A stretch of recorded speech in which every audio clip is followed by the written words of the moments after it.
Welcome to the Reddit library. What is extremely rare, but people think it's very common? Tourette's with coprolalia, involuntary swearing. Only about 10% of Tourette's patients have this symptom. Because of this misconception, I would also say that having Tourette's is more common than you would think. 1 in every 160 children between 5 and 17, or 1 in 100 children, if including all tic disorders, according to Tourette Association of America. Successfully saving someone trapped by a fire via re-entering a burning building. The mortality rate for this is really high and fire departments have petitioned to stop showing this in movies because it usually results in another life being lost. Had a kitchen fire when I was a teenager, and after some moderate panicking trying to put it out with the sink, my mom and sister went outside and called the fire department, and I was like, oh yeah, there's an outside, and went and got the hose and put the fire out. The firefighters showed up and were like, you put out the fire? Nice job, Jude. But never go back inside. Ever. But nice job putting that fire out. Not even once. You understand me? It was a little weird.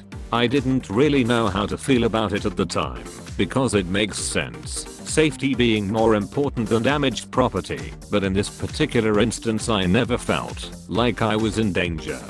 But, presumably, other people who went back into burning buildings also felt like they weren't gonna die, but they did.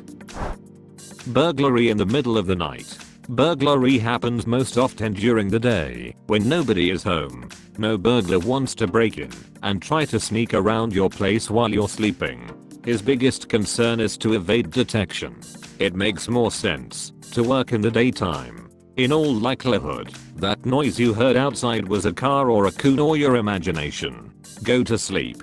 Edit. Gold? Thanks, but I was gonna break in and steal all your gold anyway. That's exactly what a burglar would say. Don't trust this person. People giving away drugs to kids at Halloween.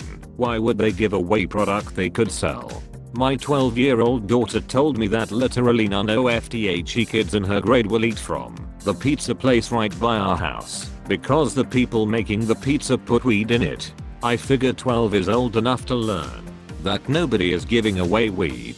That crud ain't free. Whereas this pizza place sell should most certainly avoid because of the weed in the pizza. You almost never see two guys walking across the street carrying a big pane of glass. I was on a college visit once, and I saw two guys walking holding a big pane of glass. I took a good look, because I know it will never happen again. I once slipped on a banana peel.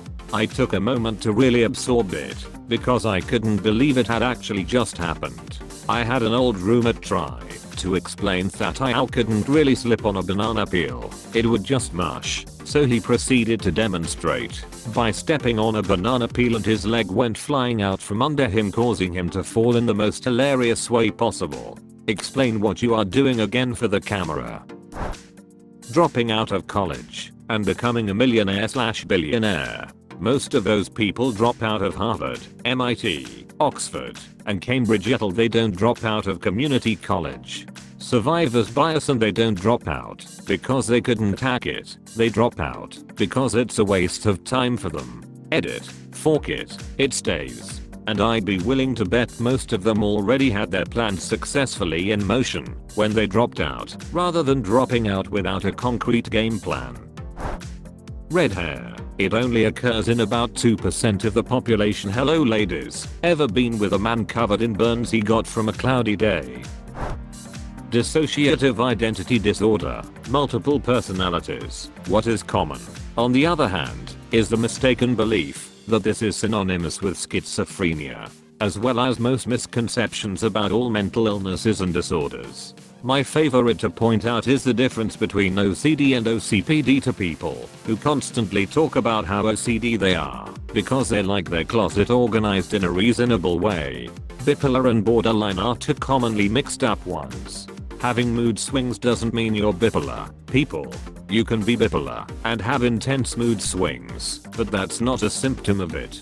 Severe mood swings are a possible symptom of borderline. However, the two can also be co-occurring, which makes it even more muddled. A potential mate who is successful, smart, funny, attractive, mentally stable, ready for commitment and single, and attracted to you. Willing to settle for you. Becoming a successful YouTuber. My coworker told me he was quitting his job to focus on his video gaming and streaming. I just wished him a hearty good luck. Please give us an update in a few months. Rent-controlled apartments in New York City. If TV is accurate, they are all occupied by part-time coffee shop employees who work approximately 10 minutes a day. Being able to make it as a musician or actor or many other creative jobs. And by making it, I mean being able to earn some serious money or even just to make a living by just performing and not doing anything else. Most of the time, you will have to have multiple side projects that only roughly are related to actually performing. Or so I've heard. If there are people with personal experience in these fields, I'd love to read your comments. I have a friend that's an amazing songwriter. He has written with and for many famous bands and artists. Lots of people you've heard on the radio. He has been nominated for a Grammy twice, once in the last year or two. He has to work side jobs to make ends meet in between royalty checks.